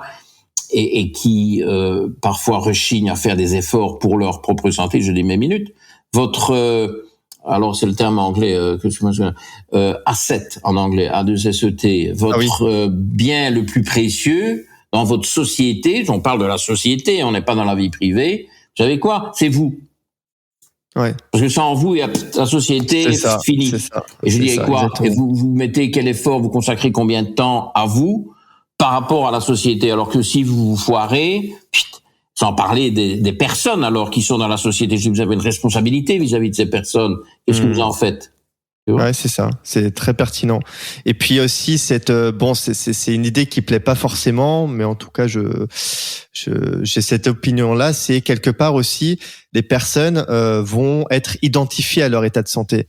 C'est-à-dire que elles sont tellement dans cet état depuis longtemps que finalement inconsciemment peut-être c'est qu'est-ce qui va se passer si je suis à nouveau en pleine santé? Est-ce qu'on va s'occuper autant de moi? Est-ce que les bénéfices secondaires, ça s'appelle c'est ça. Il y a aussi peut-être une identification inconsciente et en vrai on a envie d'aller mieux, mais est-ce que au fond aller mieux, c'est quelque chose qui est intéressant, qui est important à tout point de vue. Donc mais ça, tu dois pas laisser les choses aller jusque là. Donc c'est là que la prévention. C'est ça. La prévention est un maître mot. Mais moi, j'ai beaucoup de patients qui viennent, comme je le disais, soit pour la prévention bidon, mais parce qu'ils ont des plaintes. Et puis alors, il y a tous ceux qui viennent pour des plaintes. Et imaginons quelqu'un qui vient pour des plaintes. Le mot prévention n'est pas mentionné. Eh bien, ils ne le savent pas. Parfois, je trouve même pas utile de trop leur dire, sauf s'ils se plaignent que je suis trop exigeant. Et alors, je dis, oui, mais minute, je fais aussi de la prévention. Et vous ne le savez pas. C'est comme celui qui faisait de la prose sans le savoir. Mais c'est qui encore qui faisait de la prose sans le savoir, toi qui cultivé avec moi, j'ai oublié maintenant. Je mélange. C'est des auteurs français. Hein, bon, oublions. Je suis belge, alors bon, il faut me pardonner. Mais non, ça m'énerve maintenant que j'ai évoqué ça. Bon, il va falloir que je vérifie ça et que je me remémore. Moi aussi, je vais. Mais c'est Molière. Oui, mais oui, j'ai dans Le Bourgeois Gentilhomme. Oui, j'ai hésité, mais je me suis dit bon, est-ce bien lui? Avec Monsieur Jourdain. Voilà, Monsieur Jourdain. Oui, ça. Alors là, ça, je me souviens maintenant. Donc, exact. Donc, enfin, ils sont deux, quoi. Il y a Molière et il y a Jourdain. Tu vois, c'est ça qui m'a un peu perdu.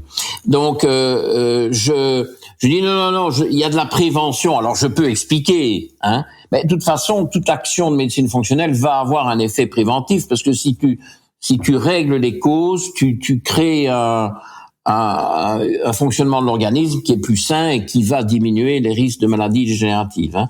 Bon, et les maladies dégénératives chroniques ont 3 piliers. Ça c'est fondamental dans la médecine fonctionnelle. C'est toujours les 3 mêmes. C'est l'inflammation, énorme problème, et qui ne se résout absolument pas en prenant des anti-inflammatoires qui l'aggravent parce qu'ils ont un effet néfaste sur le tube digestif, et donc les anti-inflammatoires augmentent l'inflammation. Et les gens doivent se rendre compte de ça. Alors, il y a un soulagement d'une douleur inflammatoire, mais en réalité, le phénomène qui conduit à l'inflammation est exacerbé par ces trucs-là. Donc, oui, traitement aigu, surtout pas traitement chronique. Allez chercher la cause. Donc, inflammation, oxydation, et là, il y a tout un tas d'agressions. Enfin, on va pas s'étendre, hein, sinon ça va bouffer le podcast sur des thèmes annexes. Et glycation. Alors, glycation, c'est la stabilisation de la glycémie, où il y a d'énormes fautes et toute cette invasion de sucre, hein, qui nous est imposée par les temps modernes et la pub, hein, et les organismes gouvernementaux de nouveau aux ordres, corrompus jusque la moelle, la semaine du goût. Oui. Je peux pas parler de sucre, moi, ou de glycation. Hein. Glycation, c'est tout qui est caramélisé, si tu veux. La semaine du goût, t'es trop jeune, t'as pas connu ça, mais Si, bien sûr, la semaine du goût, ça me rappelle quand j'étais au collège ou en école maternelle, je crois. Mais c'est une farce, c'est une publicité massive pour le sucre. Avec tous ces dogmes, la plupart des dogmes inculqués par tous ces grands mouvements de mass média, grand public, tous ces dogmes qui ont été inculqués à coups de marteau et de répétition et de budget énorme publicitaire sont faux. Tous. Il n'y en a pas un qui tient la route. Bon, à mon avis, pour devoir mettre des millions, des fortunes pour répéter quelque chose aux gens pour qu'ils finissent par l'accepter, c'est qu'au départ, c'était pas intuitif, c'était faux, et donc il faut faire du bourrage de crâne. Et donc, ce qu'il y a derrière la semaine du goût, si tu regardes bien la chose, c'est évidemment ce principe totalement ridicule que pour que ça ait du goût, il faut que ce soit sucré. Bon, heureusement qu'il n'y a pas que ce goût-là dans la nature, parce que ce serait quand même un peu barbant. Mais surtout, insidieusement, ça te dit aussi, et d'ailleurs je pense que c'est plus l'algorithme, récemment ça a plus bougé vers ça, parce que la semaine du goût, ça a été à mon avis tellement outrecuidant que ça n'a pas pu être prolongé indéfiniment. Mais maintenant, c'est pour l'énergie. L'énergie, c'est le sucre. Alors qu'un gramme de sucre apporte 4 calories, un gramme de graisse en apporte 9. Donc en réalité, si tu veux vraiment faire apporte de l'énergie, un comparatif. Un slogan, oui, c'est le mot que je cherchais en anglais, motto, un slogan simple. l'énergie, c'est le gras, parce qu'il y en a 2 fois plus que 2 fois plus que dans le sucre. Donc, ça, c'est encore une vaste blague. Maintenant, évidemment, il y a les deux, les deux jouent, mais cette histoire et moi, j'ai beaucoup de gens, ils se sentent obligés, s'ils vont aller promener leur chien, de manger une pomme avant d'aller promener leur chien. Pour avoir l'énergie pour aller promener leur chien. Bon, attends, excuse-moi, mais la pomme apporte 13 grammes et demi de fructose, qui est une monstruosité biochimique. Hein? Et puis, d'abord, quand ils mangent une pomme avant d'aller promener leur chien, comment est-ce que leur organisme sait qu'ils vont aller promener leur chien? Qu'est-ce qu'ils font du sucre avant? Oui. Mais non, alors maintenant, oui.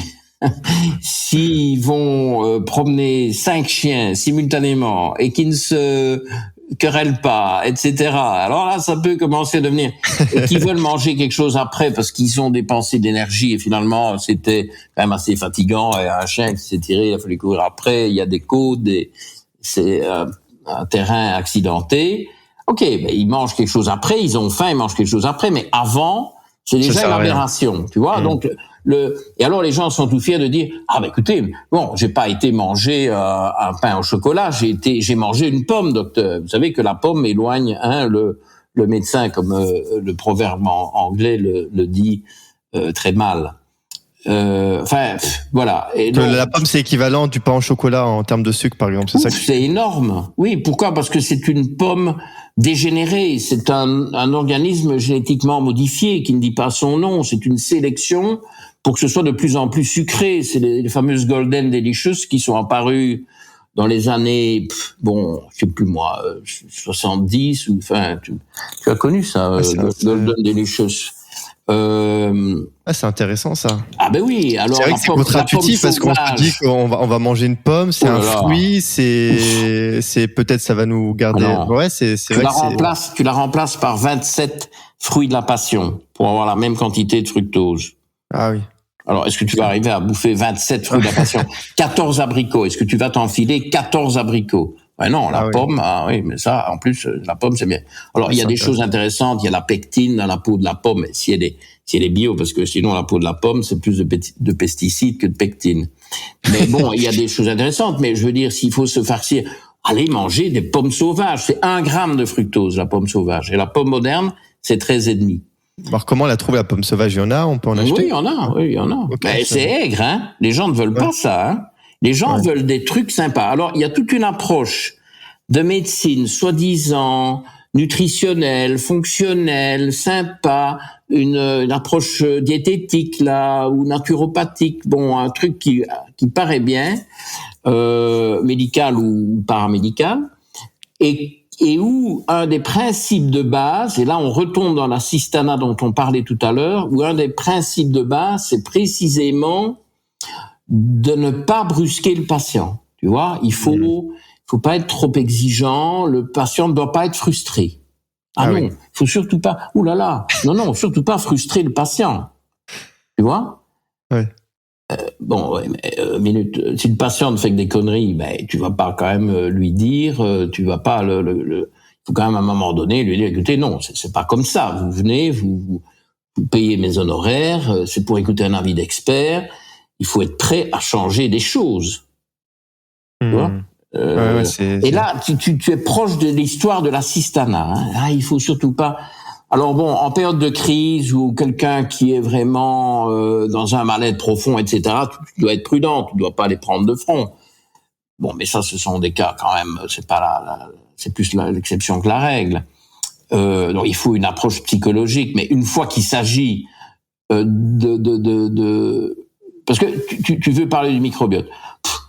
J'ai beaucoup travaillé ce thème de l'écosystème intestinal, du microbiote. Tu connais mon livre, Écosystème intestinal et santé optimale, qui se vend toujours très très bien. Et je pense que la plupart des naturopathes français l'ont. En tout cas, c'est ce qu'on me dit. Apparemment, visiblement, ils l'achètent parce que ça se vend toujours 20 ans après, ce qui me paraît invraisemblable, parce que j'ai jamais fait une mise à jour. La raison pour laquelle je ne fais pas de mise à jour, c'est qu'à l'époque, je pense que j'avais collationné énormément de publications existantes, donc au tout début du siècle. Il y a presque 1400 références dans ce livre. À l'époque, j'avais ratissé large. Mais maintenant, si je veux faire une mise à jour, il faut 27 tomes. Il ne faut pas 1400 publications, il en faut 140 000. Le sujet a explosé. Donc, à un moment donné, je dis, c'est plus à moi. Bon. Donc, c'est devenu, évidemment, un très, très gros sujet de recherche à tous les niveaux. Mais ce qui me perturbe un peu, si on veut, c'est que je me rends compte, c'est une évolution relativement récente dans ma carrière, dans mon travail professionnel que je fais parce que je me remets toujours en question, enfin j'espère, je pense pouvoir le dire, c'est que je me rends compte que le microbiote dépend en réalité de l'alimentation. Bonne alimentation, bon microbiote. Et vouloir créer un bon microbiote sans une bonne alimentation, c'est mission impossible. Oui. Tu vois, donc, in fine, on va retomber sur l'alimentation. Oui. En se rappelant que le besoin de personnalisation est extrême. Et ça, ça c'est toujours maintes fois cité en médecine fonctionnelle, évidemment, c'est logique. C'est Hippocrate qui dit que l'aliment d'une personne devient un poison pour une autre. Ce qui reflète bien ce que je suis en train de dire. Donc Hippocrate est un médecin fonctionnel de base. Enfin, c'est. Hippocrate, c'est un philosophe grec, mais qui sait grec. Ça date. J'étais pas né non plus. Enfin, moi non plus, heureusement, mais tout juste moi. Il y a le fameux serment d'Hippocrate. Oui, c'est ça. Ou d'ailleurs, quand j'ai quelqu'un qui me cherche génoise, il me parle de serment d'Hippocrate. Il ferait peut-être bien d'aller chercher les conflits d'intérêts qui sont plus graves chez d'autres que chez moi. Et donc, serment d'Hippocrate. Donc, Hippocrate disait ça. C'est un philosophe grec, mais qui avait quand même déjà compris des choses.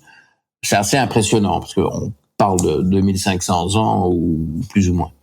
Donc, ça doit être personnalisé, mais c'est l'alimentation qui définit le microbiote. Donc, si tu veux, mon évolution ici sur la décennie la plus récente, on va dire la première décennie du siècle, j'étais vraiment à fond sur l'écosystème intestinal. Il n'y a pas que le microbiote, il y a la muqueuse. L'écosystème intestinal, il y a 3 grands composants, je pense qu'on pourrait dire. Il y a le microbiote, c'est-à-dire toutes les petites bestioles qui vivent là-dedans, ça fait quand même 2 kilos, mine de rien, c'est pas négligeable. En nombre de cellules, on est complètement écrasé. Il y a 10 fois plus de cellules vivantes dans nos intestins que dans notre corps. Elles sont beaucoup plus petites, c'est pour ça que tu n'as pas cette impression, je dirais, visuelle, mais le fait est là, au niveau de cellules vivantes. On doit rester modeste. Et alors, étant donné qu'il y a une très grande variabilité dans toutes ces petites bestioles, surtout les bactéries, mais pas que, il y a des protozoaires, il y a des levures, puis alors il y a des virus, on va pas aller jusque-là. La variabilité, il y a des centaines d'espèces bactériennes, peut-être chez un même individu, il y en a en tout cas des dizaines.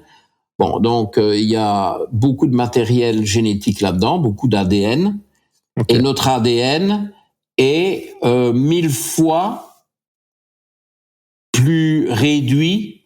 C'est pire que ça. Il y a une bonne vingtaine de milliers de gènes chez l'humain, 20 000 gènes. Et donc on va parler de gènes, puisque c'est quand même une bonne manière de comparer. Et il y a 4 millions de gènes dans le microbiote. Donc même l'information génétique, on n'a pas trop à se vanter. Donc tout ça m'a fasciné, et ça donne l'impression qu'effectivement t'as mis le doigt sur la vérité avec un V majuscule. Oui, mais le problème c'est que le microbiote n'est en bon état, et c'est des questions que tu as évoquées tout à l'heure, donc je commence déjà un peu à répondre, n'est en bon état que si tu le nourris bien. J'ai pas fini ce thème-là, je vais commencer à dire que ça coûtait beaucoup moins cher une fois qu'on a installé une bonne stratégie de médecine fonctionnelle ou une bonne alimentation. Mais une bonne alimentation, les gens disent quels sont les bons aliments que je peux manger? J'en sais rien. Il faut personnaliser ça, il me faut certains tests, il faut que j'y vois plus clair. Je n'ai pas de réponse générale à ça, jamais. Et notamment aussi des génotypes.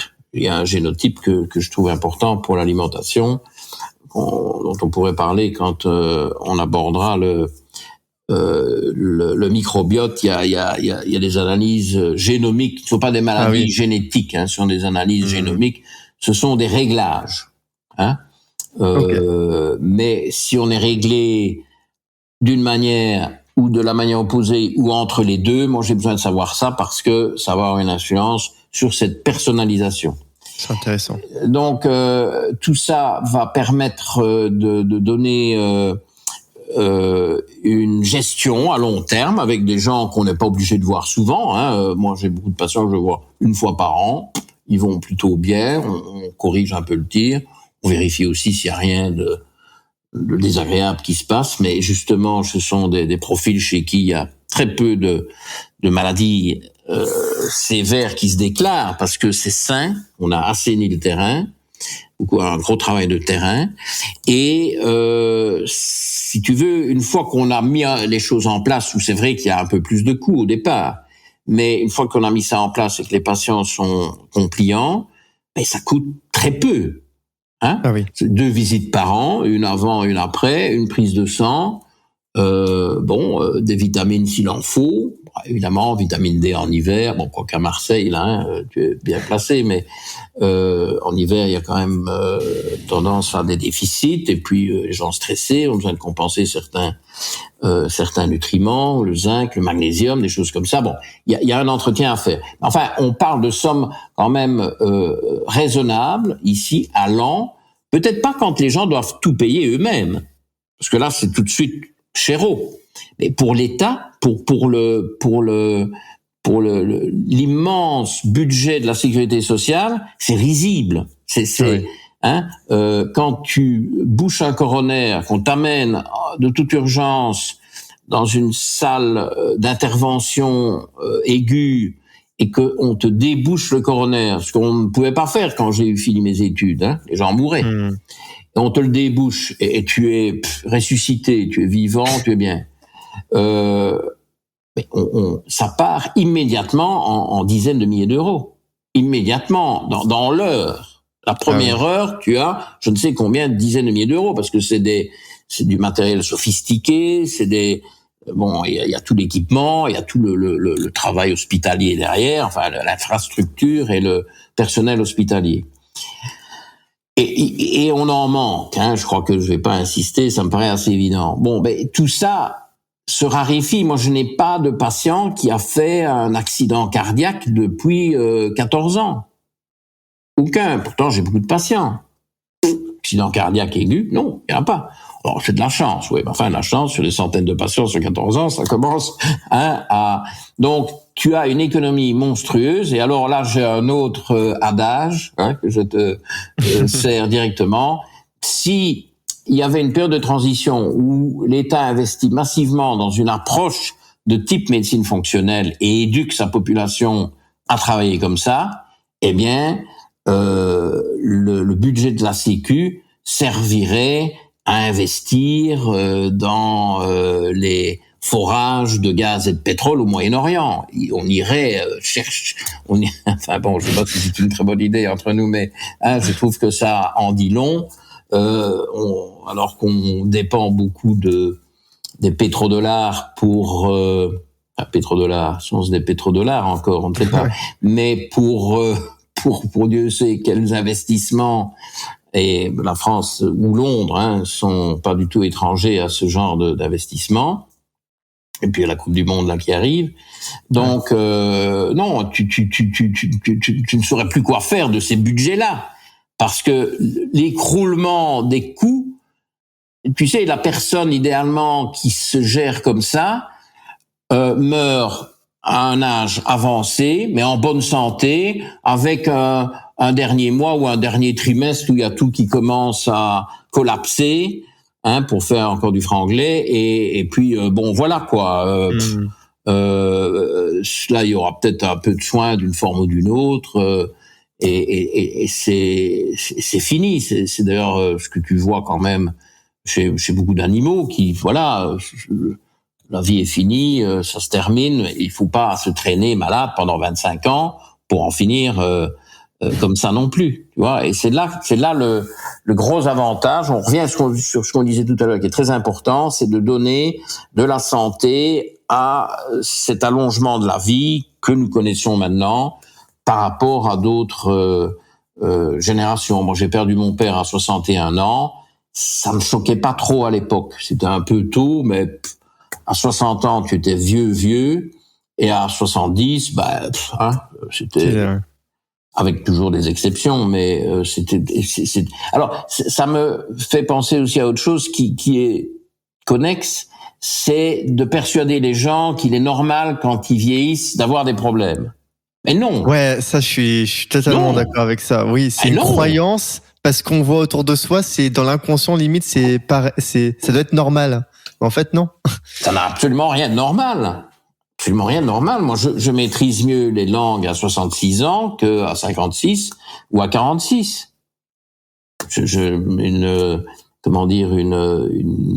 cognition qui se maintient, qui je pense est plus efficace, parce que j'essaye de faire attention à ce que je mange, à ce que je fais, bien dormir, enfin tous les grands principes. J'essaie de ne pas être trop envahi par le stress quand c'est possible, et je travaille ma cognition. Et il y a un thème, je sais pas si tu as entendu parler de ça, parce que je suis pas trop sûr que c'est francophone. En tout cas, en Angleterre, il y a une équipe de neurologues que je connais, que j'ai déjà invité à donner une conférence dans mon peer group de médecine fonctionnelle que j'avais créé à Londres. C'était quand même 44 médecins fonctionnels, dont beaucoup de spécialités, avec, je crois, 9 spécialités différentes. Et j'avais invité un neurologue qui représente ce groupe, qui nous a parlé de métacognition. Alors, la métacognition, c'est le privilège de l'humain au-delà de 60 ans, donc l'IRON, son patient. Mais peut-être que les tout bons peuvent commencer plus tôt. Tu pourrais correspondre à cette définition. Donc les gens de plus de 60 ans, attention, c'est connu, c'est les patriarches ou les matriarches. Le patriarcat, le matriarcat, c'est historique, et c'est dans toutes les cultures. En Sicile, c'est les femmes, Bon. Chaque culture a son choix. Enfin, une fois que c'est fixé comme ça, je trouve que c'est assez rigide. Quoique, on peut évidemment avoir dans une famille l'un ou l'autre. Donc, c'est des gens âgés qui ont beaucoup d'expérience, qui ont de la sagesse, c'est plus ou moins comme ça qu'on les définit aussi, et qui sont passés par tout ça, qui en ont vu des vertes et des pas mûres, qui en ont vu de toutes les couleurs, et qui ont un conseil basé sur l'expérience. Tu vois, qui reste précieux et qui était caractéristique des anciennes structures sociétales. Bon, maintenant, si les pauvres personnes sont mises dans des EHPAD, bon, je vois pas bien, c'est pas le meilleur endroit pour faire régner le patriarcat ou le matriarcat. Quoique, on pourrait quand même garder un peu de ça, mais c'est probablement plus difficile. C'était à l'époque où les gens vivaient toujours en famille. Et c'est cette métacognition où en réalité se crée petit à petit, mais dans cette tranche d'âge évoluée, parce que tu dois à un moment donné être capable de te retourner, de regarder ta vie et celle des autres et tout ce que tu as appris. Et je pense que j'ai fait ça quand même. Évidemment, j'apprends beaucoup de tous ces patients que je côtoie. Mais bon, je me suis regardé aussi. Et donc, tu décides que finalement, tu es en train de vieillir, mais ce qui compte le plus, c'est ta cognition. Et tu consacres énormément d'énergie, de temps, d'argent à optimiser ta cognition. Et c'est ça la métacognition. Donc, tu dédoubles ta cognition et tu crées une espèce de couche supérieure qui veut que la cognition s'amplifie et non pas régresse. Tu vois ? Okay. Et donc, voilà, d'où le terme méta. Mais méta est utilisé un peu toutes les sauces, d'ailleurs. Tu n'es pas sans savoir que Facebook est devenu méta. Et donc, dans métaverse, c'est le même préfixe. Et c'est fascinant parce qu'en réalité, ça fonctionne. Chez moi, ça fonctionne. Ouais. Alors c'est subjectif, mais ma maîtrise des langues est meilleure. Ma mémoire, je pense qu'elle s'améliore. C'est quand même un peu contre-intuitif. Hein? Ma vue s'améliore. J'ai mis des lunettes pendant, je sais pas, 45, 50 ans. Maintenant, j'en mets plus. Et je n'ai aucune intervention chirurgicale. Je vois très bien de près. Voilà, j'ai un document là. Ton livre, c'est là que j'ai vu le 4e de couverture. Je ne suis pas là avec le bras à rallonge. Je regarde, je vois parfaitement bien. Et là, je vois mon paysage parfaitement bien. Et bon, j'ai un œil qui fait l'un, l'autre œil qui fait l'autre. Le cerveau garde l'image nette. Il y a une image floue qui l'élimine. Voilà. Alors, c'est des choses sur lesquelles tu travailles. Y compris en ayant un bon microbiote et des bons profils d'acides gras, pas d'inflammation. Moi, j'ai pas d'inflammation, moi, dans mon sang. Rien, que dalle, zéro. Hein? Ouais, alors que tu trouves des gens beaucoup plus jeunes qui sont inflammés, mais ça demande des efforts. Si je vais continuer à manger comme je mangeais il y a 20 ans, on n'en serait pas là. Ouais. Voilà, ça c'est la métacognition. Et donc, au lieu de se dire, ouf, c'est la fin, bon, on va essayer de perdre moins vite et tout ça. Non, moi je veux un truc optimiste, ce qui je pense te rejoint, hein. Et je veux non. Alors bon, il y a des choses qui baissent. C'est clair que physiquement, il y a quand même, je sens quand même qu'il y a des choses qui baissent. Mais si je me consacrais beaucoup à ça, que je ferais du méta physique, et tu as des gens super fit à mon âge, ils consacrent plus de temps à ça. Bon, moi, je suis plus à mon bureau, sur un ordinateur, et puis je vais dans la nature, mais pas jour et nuit. Et donc, toutes ces capacités-là peuvent être maintenues, voire amplifiées, et je pense qu'au niveau de la cognition, ça s'amplifie. Et on a des explications neurophysiologiques à ça, parce que si tu veux, c'est pas tellement la quantité de neurones qui compte, puisqu'on pensait dans le temps qu'on en perdait, mais en réalité, il y en a des nouveaux qui se forment. Donc, c'est une vue très, très dépassée du système neurologique de dire, ça ne fait que diminuer. Non, c'est faux, parce qu'on fait de nouveaux neurones aussi, donc il n'y a pas de raison que ça diminue. C'est surtout que la qualité, donc, c'est les connexions entre les neurones qui deviennent plus rationnelles, plus logiques, plus efficaces. Toute cette arborescence, tu l'entraînes et elle fait de mieux en mieux ce vers quoi tu l'entraînes. Mais bon, pour ça, il faut évidemment l'exercer. Donc c'est pas forcément. Donc d'après ce que je comprends, et après voilà, on conclura tranquillement l'épisode. C'est pas forcément. Du coup, c'est une fausse croyance de se dire qu'à partir d'un certain âge, on commence à se dégrader. Alors oui, on peut se dégrader à juste mesure d'un point de vue peut-être physique. Mais sinon, on peut être parfaitement en bonne santé. On peut se rider, et on peut développer des rides. Tout le monde va développer des rides. Et bon, qu'on peut éventuellement corriger, mais bon, moi Tu es très jeune, Georges.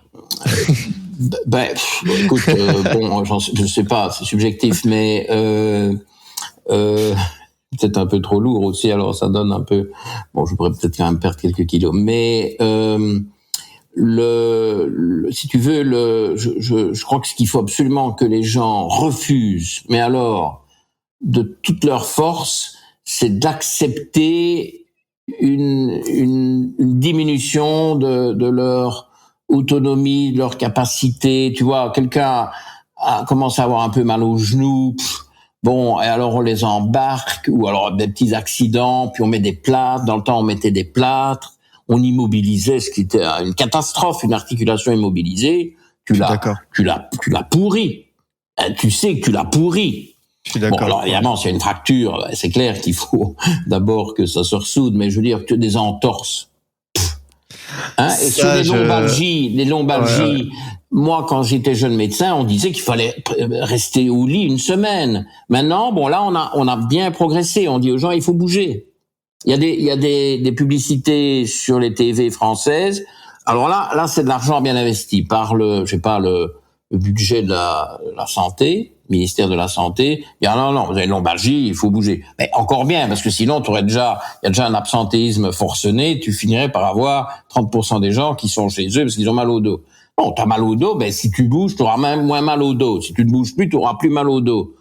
Enfin, c'est une caricature, mais ça dépend aussi évidemment de ce qu'il y a. Hein. Il faut s'assurer aussi qu'il n'y a rien de sévère, ou quel cas, il y a des cas où il faut immobiliser, peut-être intervenir, etc. Mais en tout cas, d'être dans l'immense majorité qu'on immobilise, c'est mauvais.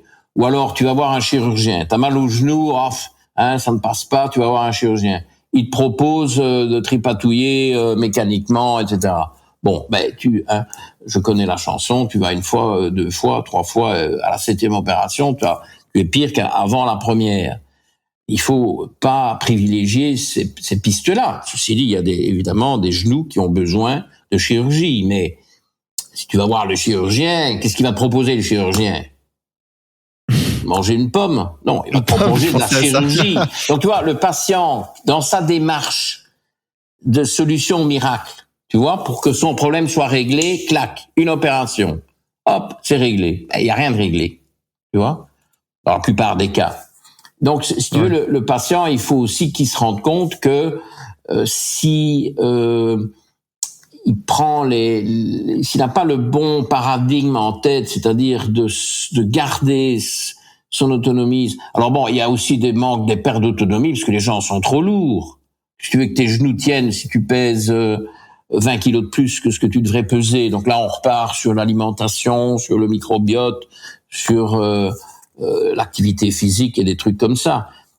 Partout, les règles que toi tu avances dans ton travail, dans ton livre, dans ta mission à toi, parce que bon, apparemment on se retrouve chacun avec une mission ici dans cette histoire, c'est ce qui permet d'augmenter tes chances de rester en bonne santé. Puis alors, il y a des accidents, il y a des malchances, tout ça existe. Mais la majorité se mettent dans les problèmes eux-mêmes.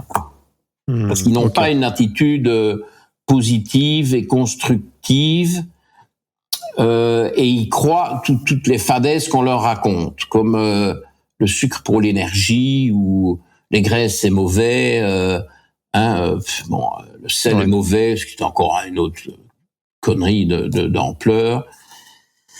Le sel est mauvais en excès, le sel est peut-être à réfléchir si tu es hypertendu, mais il y a des tas de gens qui manquent de sel parce qu'on leur a dit que le sel était mauvais. Il y a rien de bon ou de mauvais, hein. Si tu veux te mettre très mal et probablement ne pas te réveiller demain matin, je te propose de boire 12 litres d'eau avant d'aller dormir. D'ici au coucher, tu bois 12 litres d'eau. Tu vas avoir un gonflement du cerveau qui va engager l'amygdale et tu ne te réveilleras pas. Bon, voilà, l'eau est mauvaise.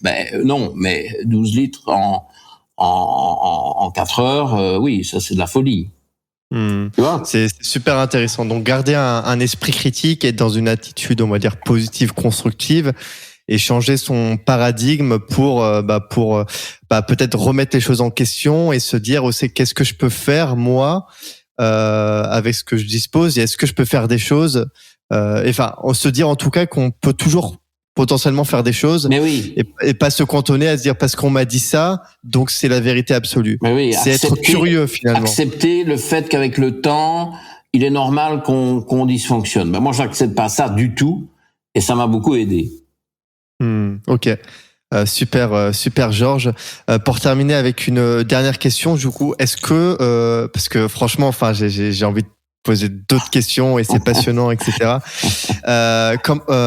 Qu'est-ce qu'on peut faire nous aujourd'hui? Donc, on a vu qu'il y avait ceux qui avaient ce paradigme-là et d'autres qui l'avaient pas. Mais en tout cas, est-ce qu'on doit se diriger du coup vers un médecin fonctionnel? C'est si on veut se prendre en main, est-ce qu'on va sur Google, on cherche médecin fonctionnel? Question intéressante, mais contrairement à ce que tu pourrais peut-être t'attendre à m'entendre dire, je dirais pas ça, moi. Je dirais que justement, il faut commencer à conditionner le patient, ou éventuellement le futur patient si il y a lieu d'être, à se prendre en charge. Et la première chose à faire, c'est de s'écouter.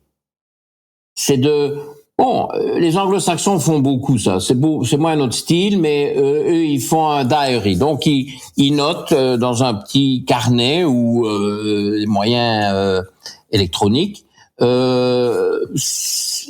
quand ils ont une mauvaise journée ou quand ils ont eu mal au ventre ou s'ils ont de la diarrhée ou des choses comme ça ou mal à la tête. De noter ce qu'ils ont mangé, éventuellement ce qu'ils ont fait, s'ils ont bu de l'alcool. Enfin, bon, ce qu'on n'est pas obligé de noter. Enfin, moi personnellement, je ne pense pas que je noterais. J'essaierai de retenir et d'en tenir compte. Et à un moment donné, de dire bon, il y a quand même des schémas répétitifs là. Donc, moi, je vais commencer à me soigner moi-même. Les gens devraient se soigner eux-mêmes plutôt que d'être là à se présenter avec des listes de plaintes interminables où ils n'ont rien essayé, ils sont là. C'est déjà trop de l'assistanat, tu vois. Il faut déjà idéalement les mettre sur des pistes où ils sont prêts à se prendre en charge et à collaborer avec le médecin fonctionnel, parce que le médecin fonctionnel va leur demander de collaborer. Bon, maintenant, bien entendu, ici c'est des généralités. Si on est au plus mal, bon, on va pas chipoter comme ça, on doit consulter, mais c'est bien de justement l'exemple que on donnait tout à l'heure là de la conversation téléphonique avec mon assistant. Mais si c'est ça le problème, que chaque fois qu'on mange un aliment donné et qu'on est mal après, eh ben on arrête de le manger. Et si le problème est réglé, est-ce qu'il faut aller investir dans de la médecine fonctionnelle? Je suis pas certain. Tu vois, c'est ça qu'il faut commencer à... C'est du bon sens aussi. Oui, commencer à remettre les gens dans du bon sens. Et là, peut-être faire appel au patriarche ou à la matriarche qui va leur dire la même chose que ce que je suis en train de te dire. Et puis, effectivement, peut-être après, il y a aussi une possibilité, parce qu'il n'y a pas beaucoup de médecins fonctionnels en France. Et ils sont saturés. Alors que... bon, évidemment, il y en a toujours des nouveaux. Moi, j'en forme, donc effectivement, on augmente l'offre, mais la demande potentiellement est monstrueuse. Voir ce qu'on peut faire avec son médecin traitant. Tu vois, peut-être que le médecin traitant, je donne toujours l'exemple de la vitamine B12. Voilà, c'est une analyse qui coûte rien, que tout médecin traitant peut faire. Et je vais très vite, ça nous donne un petit clin d'œil sur l'écosystème intestinal. Il faut évidemment savoir comment le patient mange. Un carnivore, ou en tout cas quelqu'un qui mange de la chair animale, viande, poisson, crustacés, etc., qui n'a pas de B12, qui a un taux bas en B12 dans son sang, on a un diagnostic très important de malabsorption et donc de dysfonctionnement de l'écosystème intestinal. Bingo. Un diagnostic qui vaut de l'or, parce que ça peut expliquer plein de problèmes. Et on a ça sur une analyse qui coûte quelques euros, que d'ailleurs les gens peuvent demander à leur laboratoire local sans passer par le médecin. Ils vont payer l'analyse. Oui. D'accord. C'est un budget ridicule. Si par contre le patient est végétarien, a fortiori vegan, et qui a beaucoup de B12, c'est un diagnostic quasiment garanti, il n'y a pas d'autre explication, de SIBO, Small Intestinal Bacterial Overgrowth, donc de grosses dysbioses, de microbiote complètement de travers, et qui notamment remonte du côlon où il y a l'essentiel des bactéries vers le grêle, et c'est un bazar horrible, et avec des gens qui ont plein de plaintes digestives. Et là, si tu veux, tu as une discordance entre peu de B12 dans leur alimentation et plein de B12 dans leur sang. Pourquoi ? Parce que les bactéries du côlon remontent dans le grêle. Ces bactéries font de la B12, on le sait, mais dans le côlon, cette B12 n'est pas absorbable parce qu'on n'absorbe pas du côlon, mais on absorbe du grêle. Donc la B12 apparaît d'origine bactérienne et pas d'origine alimentaire. Tu as une analyse, et alors évidemment, ça ne couvre pas tous les cas de figure, mais tu as quand même tout de suite des gros diagnostics. Et là, effectivement, ce sont des diagnostics, mais évidemment sur lesquels il ne faut pas s'asseoir, il faut alors essayer de corriger. Et en passant, si tu n'es ni trop carnivore, ni... Enfin, de toute façon, il n'y a pas besoin d'être très carnivore pour avoir... pour être caractérisé comme déficitaire en B12. Si tu es déficitaire en B12 et que tu manges normalement, on va dire ça, eh bien...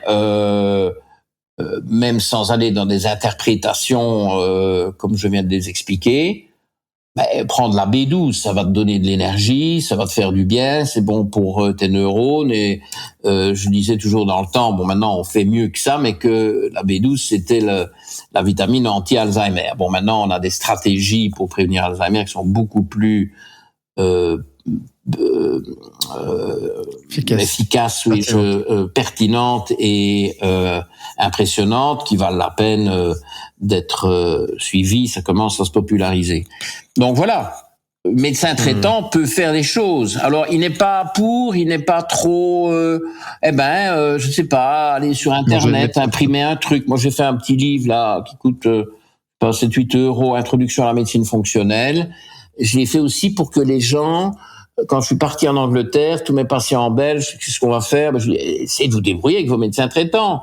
Offrez-leur le bouquin, qu'ils regardent un peu, parce que par exemple, ce que je viens d'expliquer là avec la B12, il y a 52 petits articles comme ça, parce que, de toute façon, si les médecins généralistes ne se mettent pas un peu à faire la médecine fonctionnelle, bon, d'abord, ils vont être désespérés de leur pratique parce que c'est tellement répétitif, barbant, ça n'a aucune valeur ajoutée. Ils vont pouvoir ajouter un peu de valeur. Donc, le patient lui-même, ce qu'il peut avec son médecin traitant, et puis des cas lourds, des cas qui ne progressent pas, de longue date, complexes. Bon, là, effectivement, pourquoi pas, c'est de trouver un rendez-vous en médecine fonctionnelle.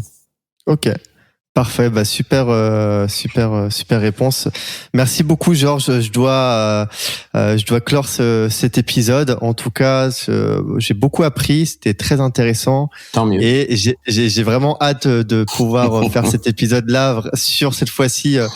L'écosystème du microbiote, parce que là j'ose imaginer c'était ambitieux c'était ambitieux, voilà. Ouais. C'est vrai que c'était très ambitieux. Je suis très content d'avoir pu aborder ça parce que j'ai une meilleure vision justement de la médecine fonctionnelle et puis comme ça la prochaine fois, le prochain épisode, on va dire la partie 2, on va pouvoir vraiment aborder dans le vif du sujet. Il y a plein de choses à dire et qui sont intéressantes aussi. On a déjà commencé à mettre des petites graines. On a donné envie. J'espère qu'on a donné envie. Voilà.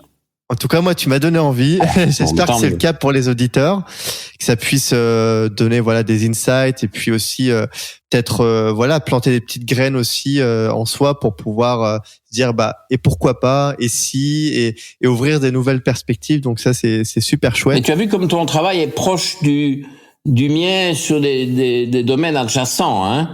Oui. Parce que en fait, c'est un peu la même philosophie. Donc moi, je suis très très fan de ce que tu fais, que je t'avoue je ne connaissais pas, mais évidemment quand tu m'as contacté, j'ai été voir et les deux vont de pair pour moi.